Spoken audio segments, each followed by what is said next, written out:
Okay. Good afternoon, everyone. Thank you very much for joining this afternoon's webinar, which is a briefing on the latest round of funding offered by OWGP, the Development Grants Competition. I'm just going to give it a little second and let more people join. And once we get up to a good number, I'll crack on.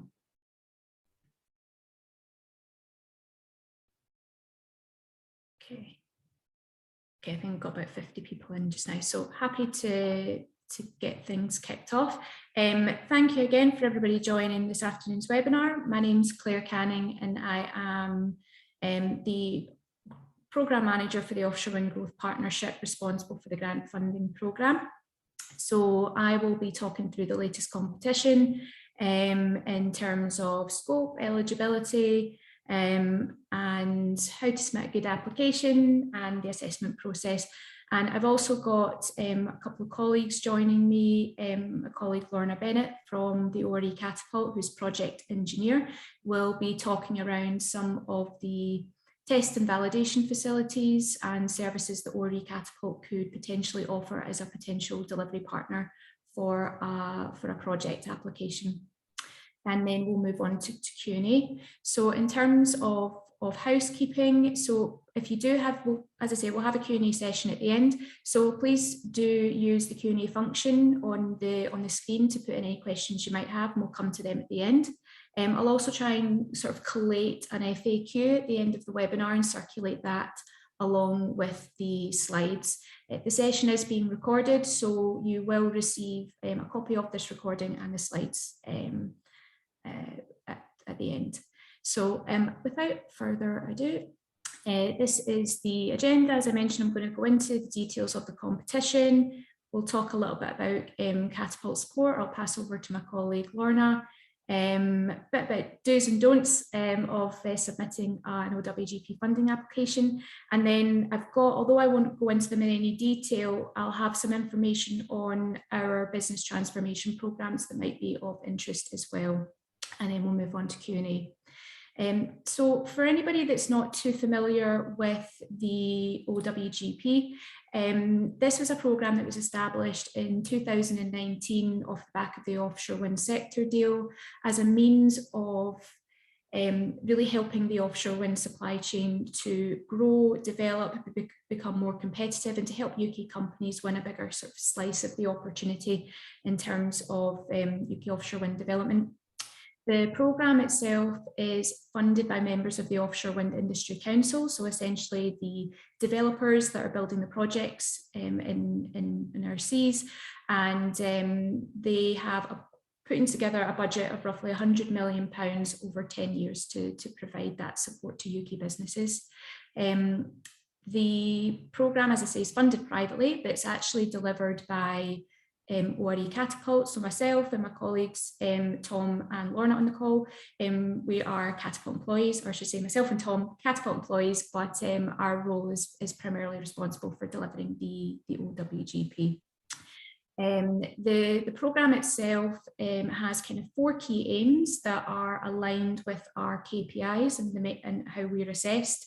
We're very driven in increasing UK content, increasing exports, increasing jobs in GVA, and increasing UK IP embedded within the UK offshore wind supply chain. And the way that we deliver support is through 2 key mechanisms. We do business transformation, which is essentially providing access to structured business support programs which will help companies grow. They tend to be very needs focused and tailored towards the company's requirements or particular challenges or barriers to growth, and linking them up with expert delivery partners that can help. To complement the business support side, we do grant funding as well for developing new products, services, helping companies to increase capability and increase capacity to help win contracts. And so it's the grant funding programme that I will be focusing on today. In terms of what we've been delivering so far in grant funding, so far we've had 51 projects that have been awarded funding. In fact, 9 of those projects have not yet been announced. We'll be doing a press release next month to announce the winners of the last competition, which was launched in December, which was a development grant competition. So stay tuned for that. And so we've put some logos there, the types of companies that we're working with. There's a real mix, companies that are already active in the sector, some kind of transitioning from oil and gas and other kind of adjacent sectors. Typically, we do 2 types of competition, development grants and innovation grants. I've got there that the development grants are between 100k to £1 million. I will say that I don't want to cause any confusion. For this particular competition, we have a slightly smaller pot. So for this current call, the grant value is between 50,000 and 500k of grants that can be awarded. But typically, development grant competitions, we're able to have a larger funding pot. The development grants are really for kind of large scale projects that will help deliver a step change in company growth. And they don't have any sort of particular supply chain area or innovation priority or theme. They're quite open scope. And to kind of counteract that or to balance that, we're also running what we call innovation grant competitions, allowing grants of anything between 25k and 100k for kind of smaller scale projects that are kind of more focused on innovative technologies, products and services. And we try and tie those competitions to a particular theme or innovation priority. So our next innovation competition will actually be launched in November of this year, so stay tuned for that. As you can see, myself and Tom are responsible for the grant funding side. On business transformation, my colleague Lynn McIntosh-Grieve is responsible for the delivery of that programme. As I mentioned, that's very about focusing on business support and providing bespoke advisory services to companies that need their challenges. So we can partner companies up with a framework of expert consultancies that we have to help. We're also delivering the first national Fit for Offshore Renewables programme, which we've got as a sort of intermediate support. It's very much a supply chain readiness programme, helping companies to get bid ready for work within the offshore wind supply chain. And then at the kind of other end of the scale, we have sharing and growth, which is a very kind of intense advanced level programme that is really about driving organisational improvements within existing offshore wind supply chain companies, and that has been adapted from the Sharing and Growth Aerospace programme.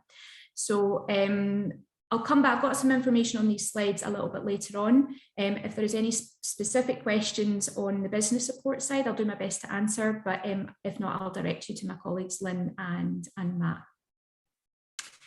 So to get into the detail of the current competition, for those that are not aware or haven't bid in before, development grants are very much about improving competitiveness and increasing capability within supply chain companies, really about helping with transformative projects that are going to help companies to grow.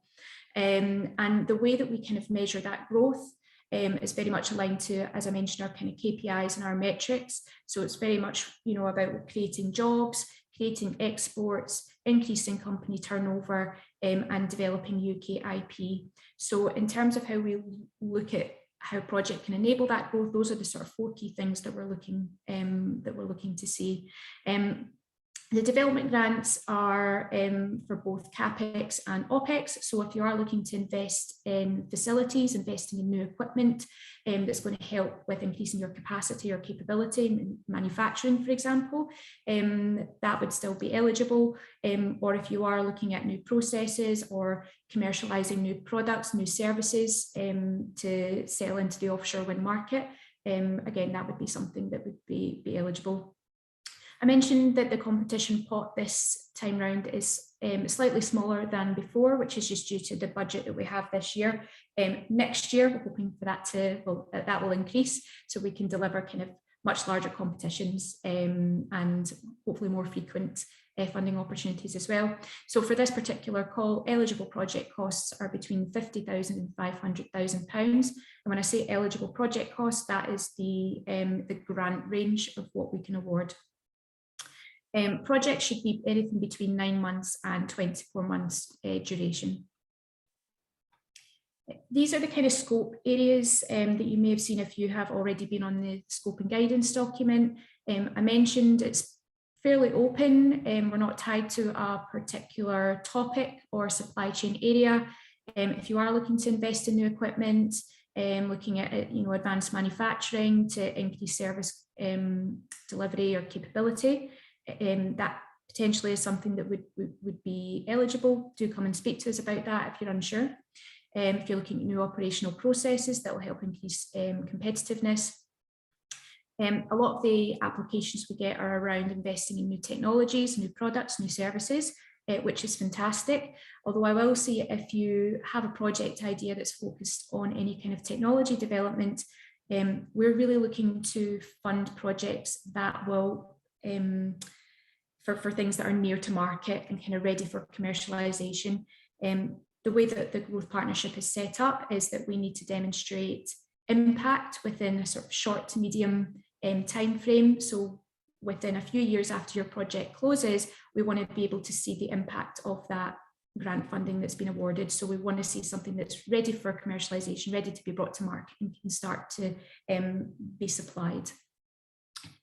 And if you have any other activity that's going to lead to a growth, a step change in growth for the company, it's going to help to increase UK jobs. We really want to hear from you that's the essence of what this competition is about. In terms of eligibility, all of this information, I should say, is in the scope and guidance document, which is available on the website. So I'm not going to go into this in much detail, but essentially if you are a UK business and you have ambition to either enter the offshore wind industry, or you have ambition to grow in the offshore wind industry, then you would be eligible, whether you're a large enterprise or a micro SME. We just want to see the evidence of that ambition to grow your business further in the sector.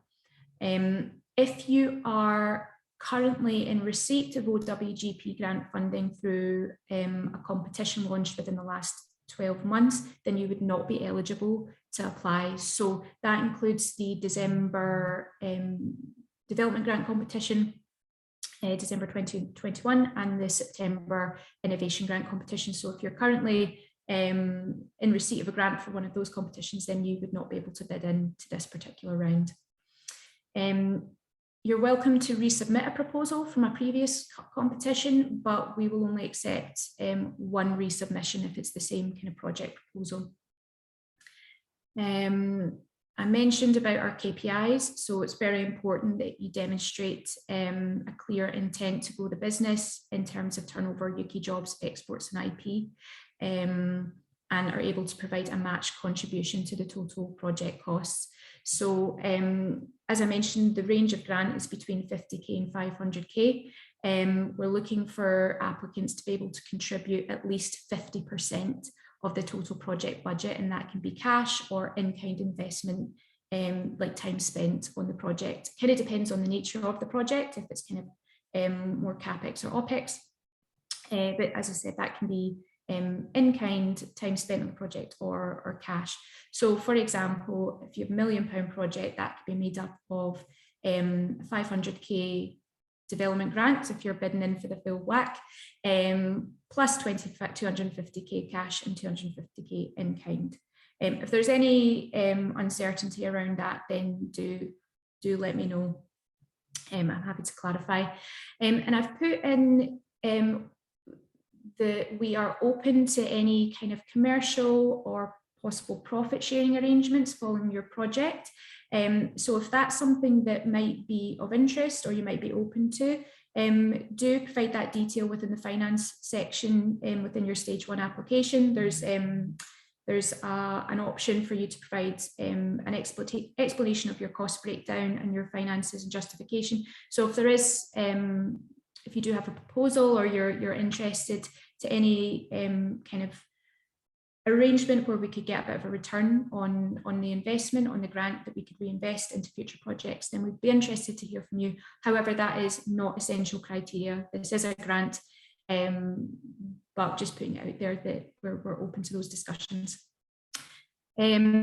Also, very important within your application that you explain how this project would not take place without OWGP support. So we really want to understand the additionality of what the funding will bring. We don't want to fund any sort of business as usual activity. This needs to be a discrete project with tangible outputs. So we need to see how this project wouldn't take place without the support. And if you are already, if there's a project that's already underway, you cannot submit a funding application for a project that's already underway or anticipated to start before the award decision. So if there's any uncertainty about that, do just get in touch. So in terms of kind of project partners, we really encourage collaborative projects wherever possible, that potentially, bringing in organisations that can help provide support. That can be another UK-based business. It could be an academic institution, university, public sector organisation, or a research technology organisation, including catapults. And as I mentioned, my colleague Lorna will be giving a sort of brief overview of the types of delivery partner support that the offshore renewable energy catapult can provide. Other catapults include high value manufacturing catapult and some of the centres there that we have worked with in the past. So the likes of the National Composite Centre, the Nuclear AMRC, the AFRC, we have funded projects previously that have used these centres as delivery partners, and they've worked really, really well. So if there's any, if you are seeking suitable partners and you're looking to find appropriate companies or organisations that could support, just get in touch with us and we can try and point you in the right direction. We're always happy to do that. Or if not, we can point you to somebody within your regional cluster that typically would be able to help. The spirit of OWGP is really about helping UK businesses. So that is first and foremost, our objective. We may consider any kind of overseas delivery partner if there is real rationale and justification behind that. For example, if that particular capability doesn't exist in the UK, then obviously, we're happy to consider that. So, but do just let us know in advance if you're submitting an application with overseas partners so that we can understand and provide necessary advice.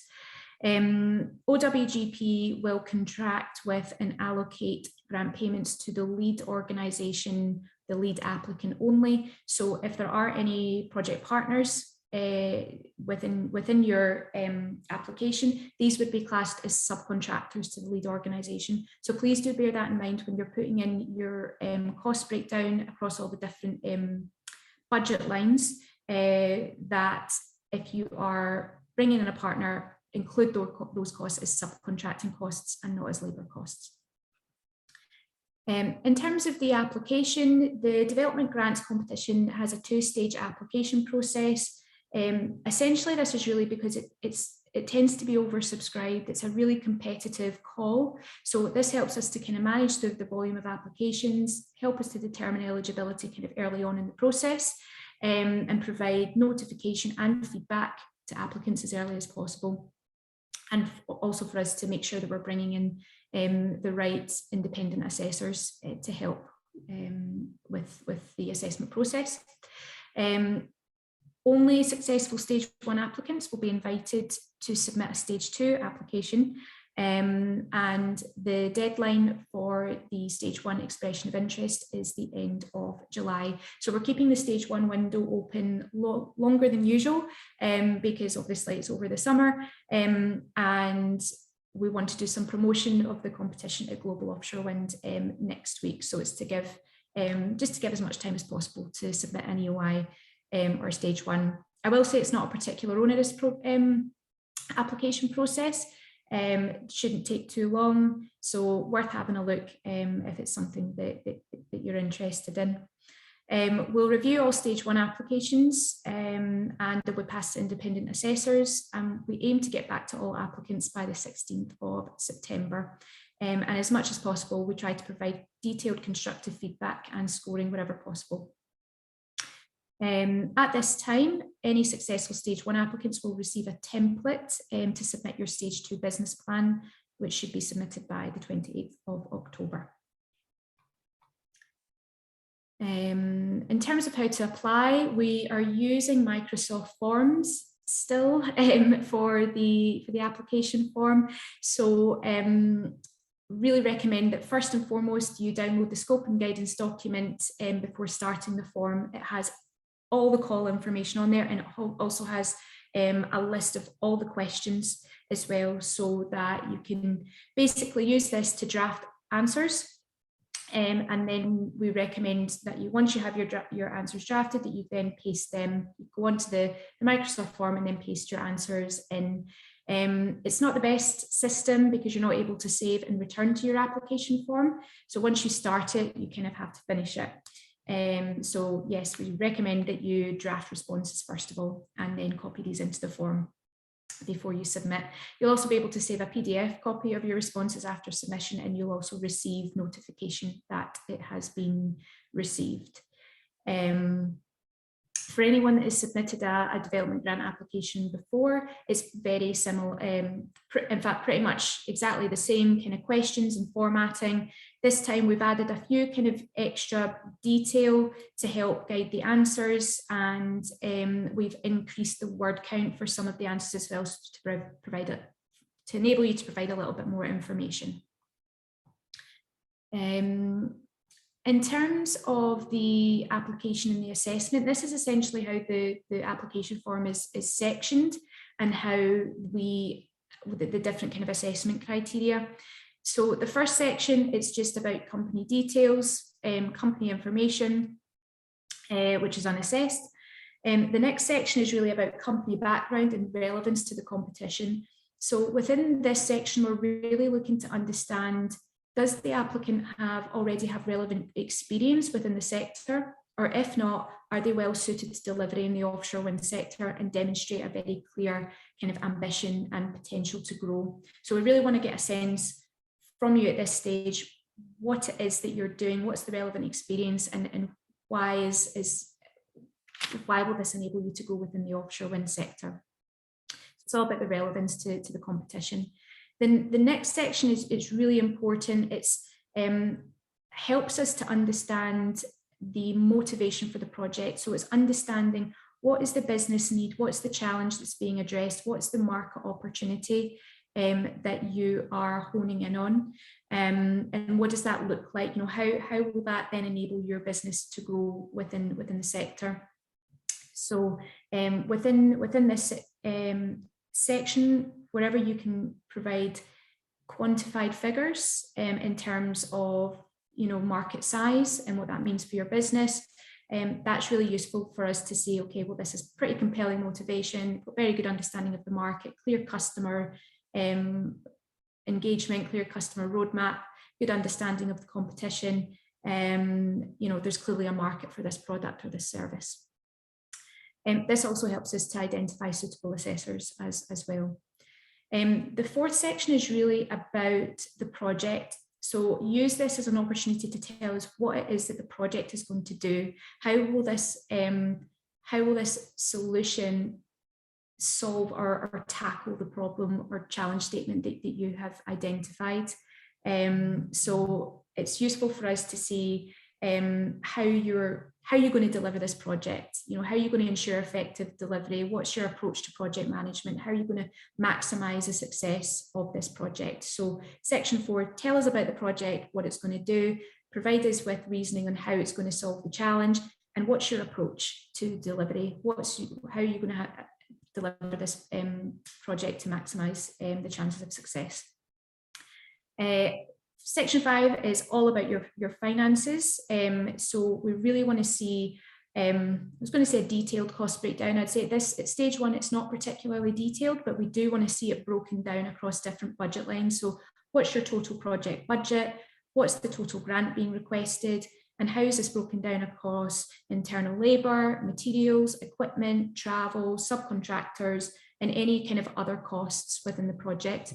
And within the finances as well, we want to see a very clear justification as to why you've, how you've come to this cost breakdown, who are the kind of key players, who are your project partners, what's the split between CapEx and OpEx if applicable. And in this section as well, do put any information if there is any opportunity for any kind of profit sharing or commercial partnership, or any kind of area that you would be looking to explore of that nature. So within here, we're really looking to see the value for money for the project. Section 6, that's really about understanding the forecast impact of your project. And by impact, I'm talking about how it aligns with our KPIs that I mentioned before. It's all about UK jobs, turnover, IP and exports. So as a result of this project taking place, how is that going to drive an increase in your business across these 4 key areas? So provide us with a baseline of where you're at just now. And if you're new to the market, if you're pre-revenue, that's fine. You know, it might be that your kind of baseline in these areas is 0, but what we want to see is the growth. So if you can forecast that growth for us after 1 year, 3 year, and in 2030. Just some information on timescales. I kind of covered this before. I would say that if you are invited back to stage 2, the deadline is end of October, and then we're looking to get back to all applicants on or before 16th of December, so before we kind of break for Christmas or the holidays. But we're looking for projects to start on or around the 1st of February, so that gives you a kind of idea of the timeline of when we'll be looking to start projects. And as I mentioned, we're looking for projects anything between 9 months and 24 months. Submission, very simple steps. Please register on our website. I mentioned all of our call details, the scope and guidance, the link to the application form, anything you need will be on the website. So do register with us first. And once you submit, you'll receive acknowledgement to confirm that your application has been received. I'm not going to go into this in any great detail. I've kind of covered most of it. But in terms of assessment, we use a mix of internal and external independent assessors to determine eligibility.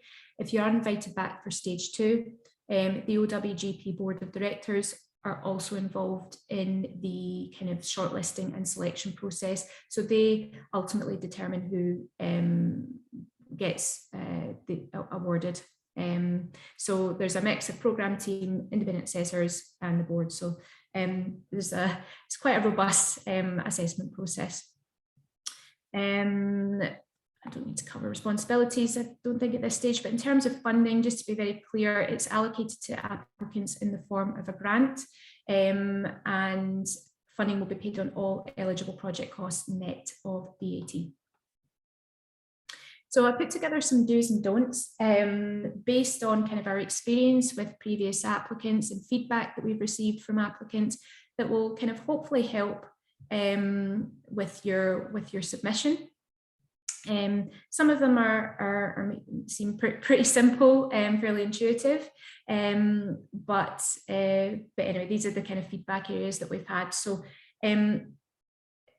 do ensure that you're eligible before submitting an application. I know this sounds pretty intuitive, but you know, within the eligibility criteria, do read this, and if there's any hesitation, if you're unsure that your project is within the scope, then you know, just get in touch with us. We're happy to have a chat beforehand.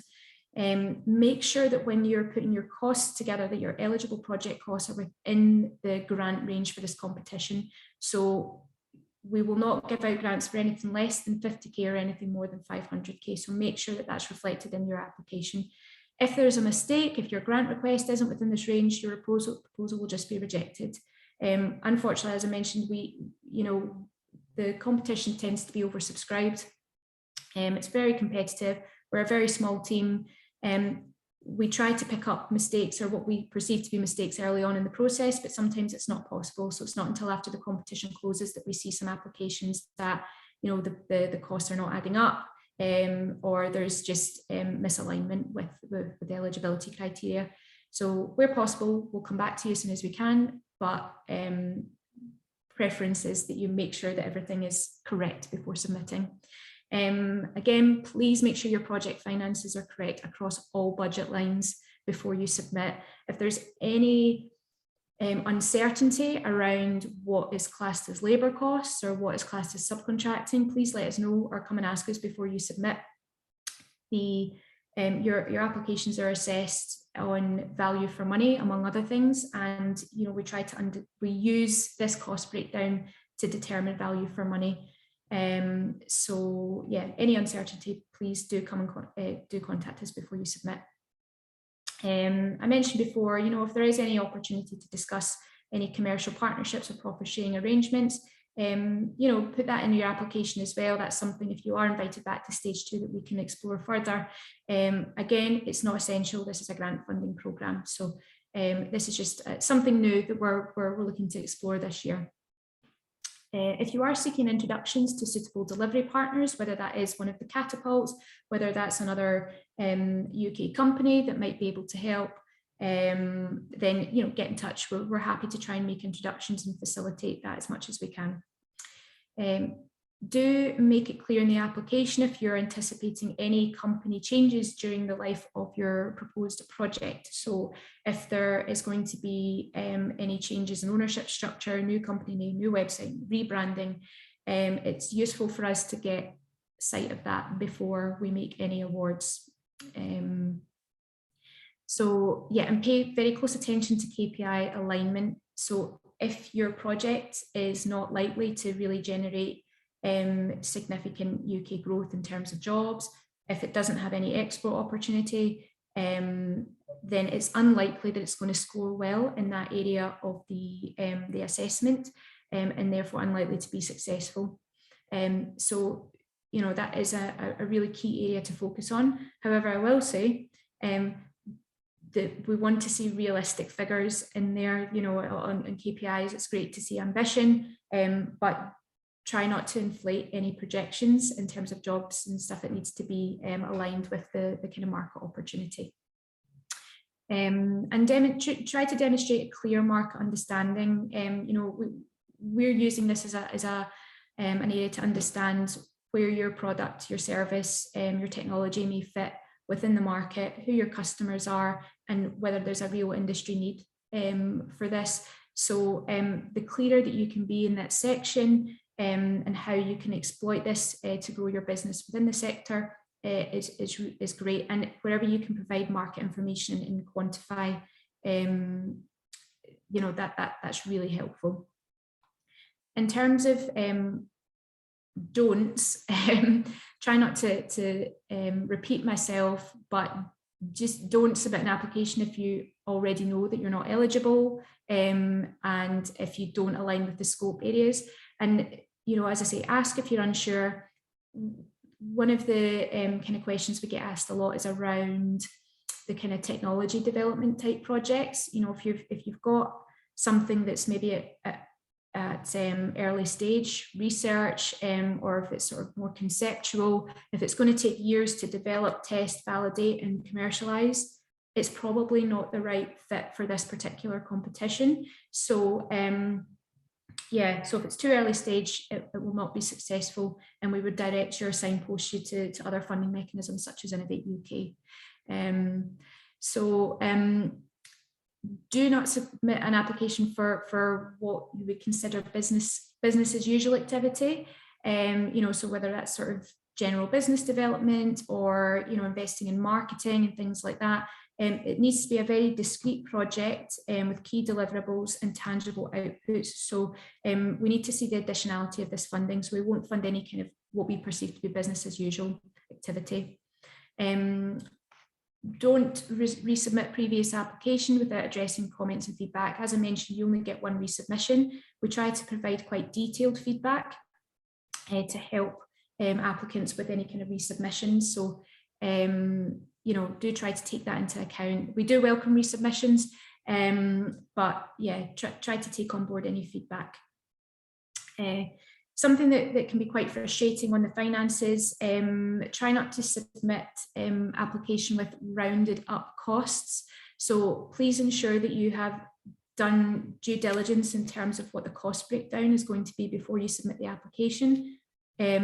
make sure they're as accurate as possible, and that, you know, down the line, if you are successful, you'll be asked to demonstrate evidence of those costs, particularly around labour costs. Sometimes, you know, labour costs and labour rates can be quite high, so these are scrutinised quite heavily as part of the value for money assessment.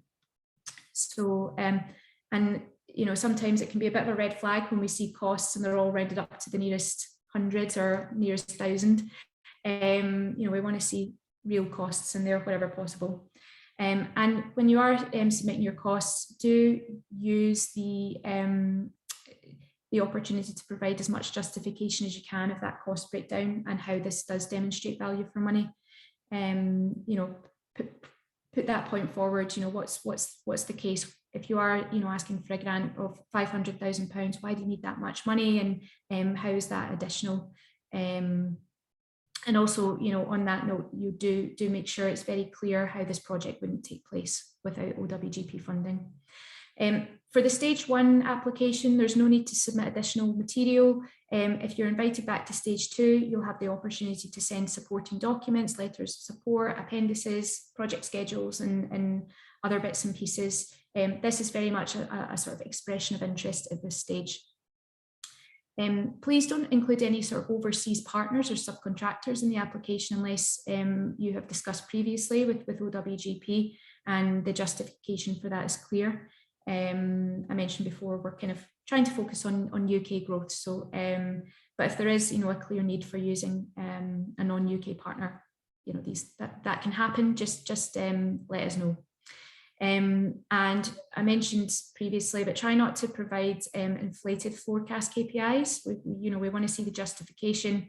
How have you ended up at those figures? How does it tie back in with the market opportunity that you identified? You know, great to see the ambition, but we need to see some rationale behind those.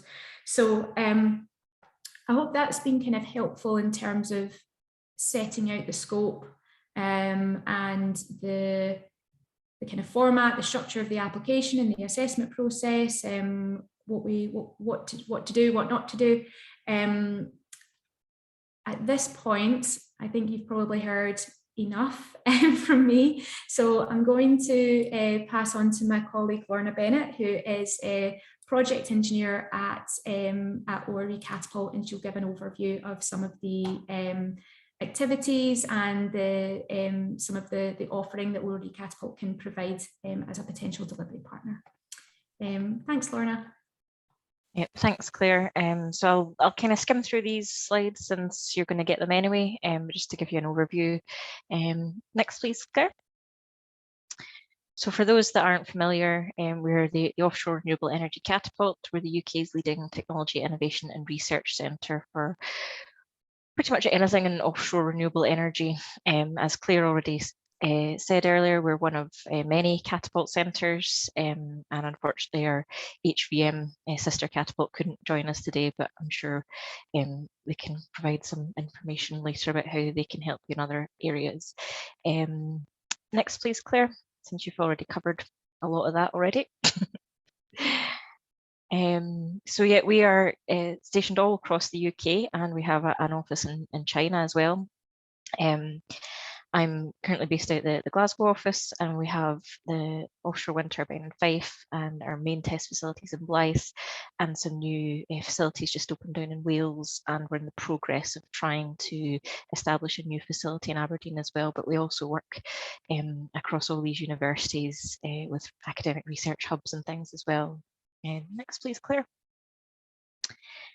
So that is, again, just an introduction to some of the impact we've had over the last few years. Next, please. And that's specific for SMEs. So next, please.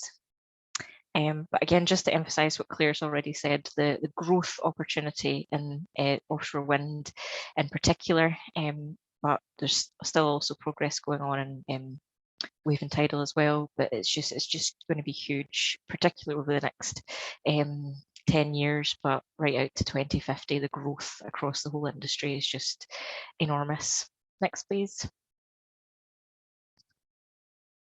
So just a brief kind of say we work right across the supply chain. And so from the OEMs, the developers, the operators, right down to academia and startups, and we try and feed information in both directions up and down that pyramid as well. So with new technologies coming through, we try and help find where they fit and what their market opportunity is going to be, but we also take the information from the operators and the OEMs as to what challenges they're actually having in everyday operations and feed that back to the supply chain to try and help find solutions and things as well. So we try and keep that conversation going in both directions. Next, please, Claire.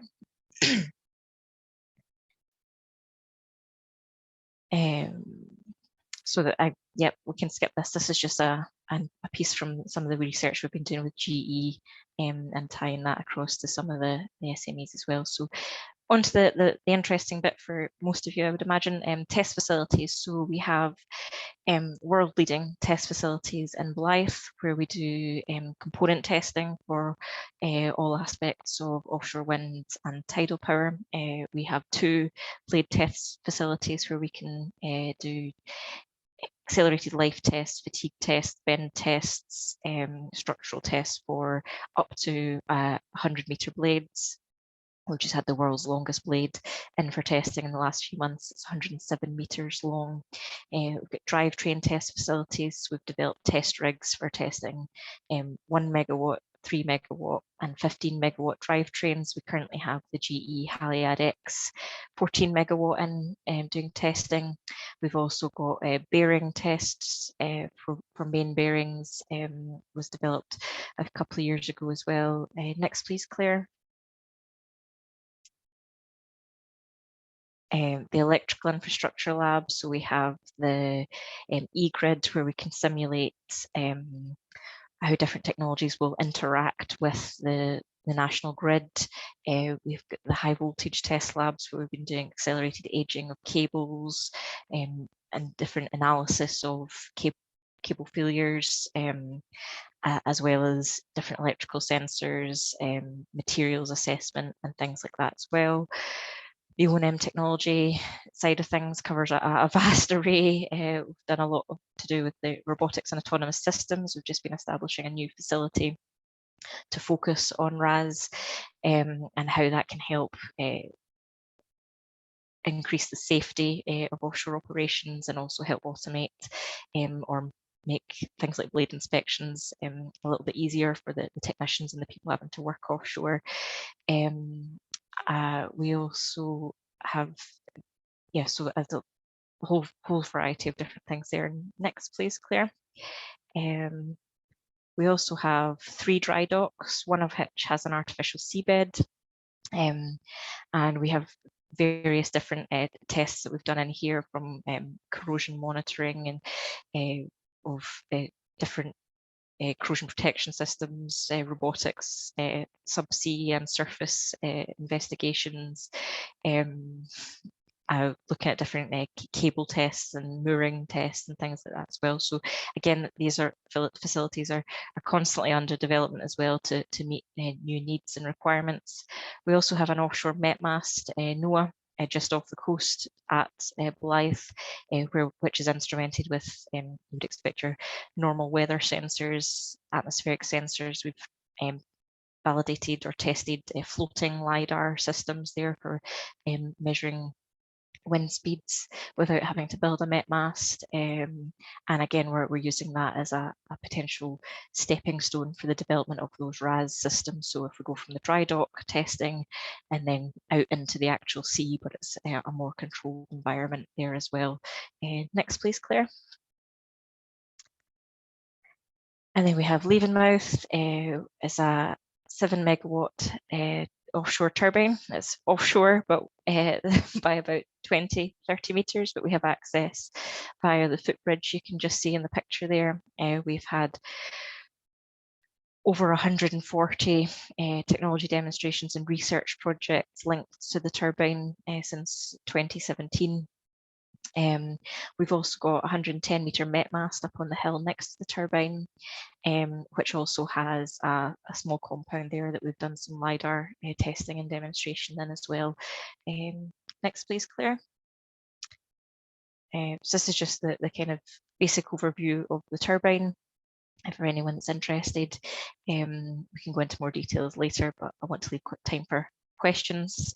So next, please, Claire. And we also have our newest test facility has just been set up at our Marine Energy Engineering Centre of Excellence down in Wales. So it's a wave buoy that we can attach different technologies for monitoring or simulation testing as well. So I think we currently have different sensor systems installed to validate a condition monitoring system, but we've also got proposals for potential tests of different mooring lines or dynamic cable demonstrations. So again, we can do a whole series of different tests in a semi-controlled but real-world environment. And then that's a link at the bottom there to the press release that just came out a couple of weeks ago. Next, please. Last but not least, we have our kind of digital offering.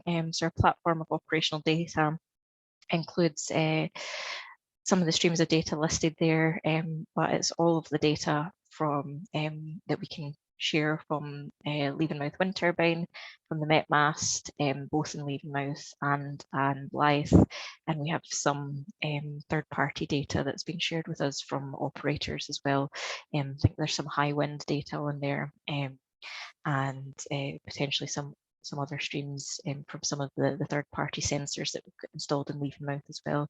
So you can request access to any of that to help develop any of your technologies, or to help provide some information to guide whatever you're trying to develop. I think that's me, Claire, and that leaves 10 minutes for questions. Fantastic. Thank you so much, Lorna, for giving that overview of the facilities. I think really useful to see the kind of support that ORI Catapult could potentially offer any companies that are looking to potentially submit an application, but potentially looking for some engineering support, test facilities, demonstration facilities across the different array of activities that you mentioned there. So Lorna's staying with us until the end of the call, so if there are any questions for Lorna, do put them in the Q&A. Yeah, so we've got about 10 minutes left. I'm not going to go into much detail here. It was just as a reminder that in addition to the kind of grant funding programme, we do the business support. We've got 3 programmes, and you know, we're actively looking for applications as well to some of these programmes, particularly around West and sharing and growth. The National Fit For programme has taken in its kind of first cohort of 14 companies, and so we're not actively looking for new additions to that particular programme just now. But for West and sharing and growth, if you are interested, do get in touch. If you're looking to bid in for grant funding, it doesn't preclude you for exploring any of these other business support activities. In fact, we actively encourage companies to look into the types of support, particularly given through West, you know, looking at market intelligence and helping to develop a business case. Going through that programme can actually really help companies to refine their business plan and help them submit a good application for funding. So we actively encourage companies to explore that. And then I've got a couple of slides there that kind of shows or kind of distinguishes the different programs, the types of support that's offered through each, the types of companies that are supported, what the support looks like, and eligibility. And I'm not going to go into that just now, but it's in the slide pack. If you've got any specific questions, do come back to me. And I can link you up with my my colleagues who deliver business transformation. So at this point, I'd like to kind of open up for Q&A. I can see there's been a couple of questions coming into the chat function and a couple into Q&A. So I'm going to kind of jump in and answer these. Just bear with me a wee second while I read. So there's a question from Callum. My employer is a UK company, but recently has become owned by an Italian company. We'll continue to have our products headquartered in Scotland, would be eligible for development grants. Yes, so happy to chat offline about that, but essentially if you still have a registered business in the UK, and through your project, if the benefits of that project are going to be realised in the UK, so if you're looking to deliver the project in the UK, create UK jobs, IP, manufacturing, then yes, you would still be eligible to apply. It's actually quite a good question. We've had companies before, smaller companies that have been bought over by kind of large multinational corporations, kind of headquartered overseas. But if you're a registered UK business and you're looking to develop and grow the business in offshore wind, and that benefit is in the UK, then yes, you would be eligible. Yeah, so do let me know though if I haven't answered that question properly. Okay, so I'm going into the little chat box now. Question from Nigel on restriction on funding. So restriction on current. Okay, no. So if you are in receipt of West support or Fit for or Sharing and Growth or any of the business transformation programs, you're still eligible to apply for grant funding. That's a good question. I should have clarified that. So no restrictions there. A question from Stephen. Can you explain how you can have technology near market readiness, but cannot submit an application for a project that would not go ahead without funding? So I think if I've understood the question, so the nature of OWGP, and it can be quite tricky. We have a sort of strict set of KPIs that we're assessed on, that we have to show impact between now and 2030, and that impact has to be around the four kind of the jobs, the IP, exports, turnover. So realistically, depending on the nature of the project, the nature of the technology, if it is very early stage, it's not something that's going to actually deliver that impact within the timelines of the OWGP program, then it's not something that we would be able to fund, because it's not going to show that growth within the time frame. So I do appreciate it can be challenging, if you have something that's quite innovative and quite early stage, it needs that help to get off the ground in order to then bring it up to something that would be suitable for commercialization and ready to go to market. But yeah, it's just the nature of the way that our program is set up.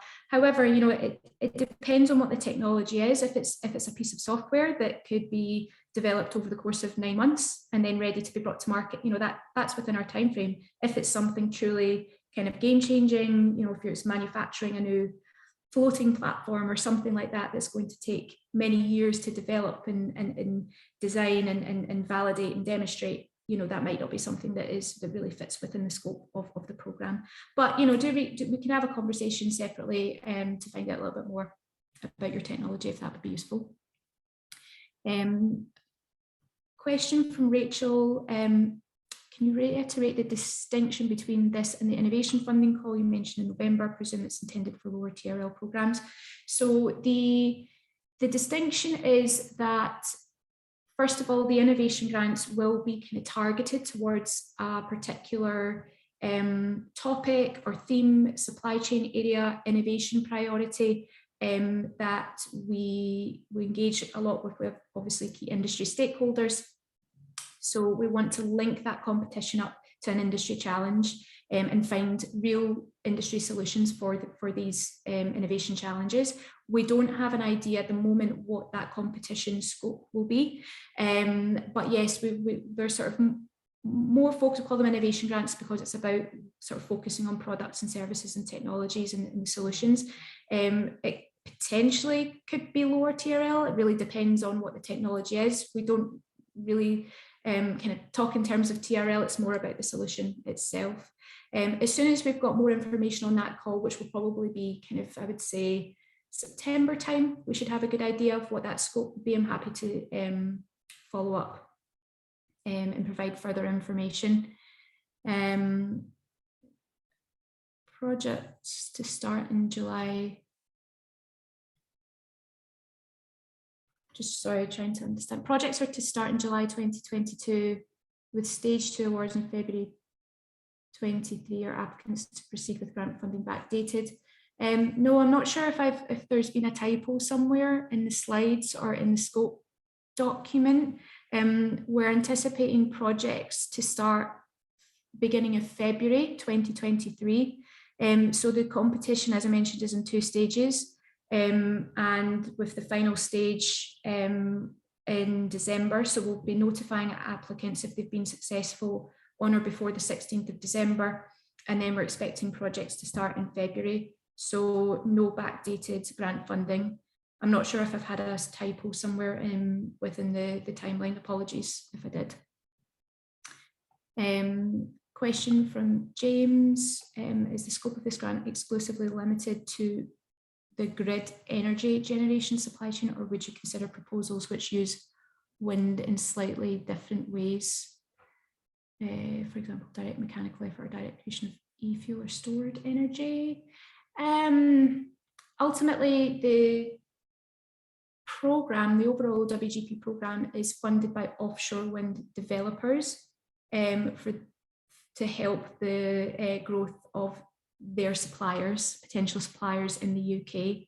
So I think it would really it would depend on who your types of customers would be in that kind of project. I'm happy to talk about it, to understand a little bit more. You know, if there's something around energy storage, offshore wind energy storage, I think potentially would be in scope. But yeah, happy to find out a little bit more on that.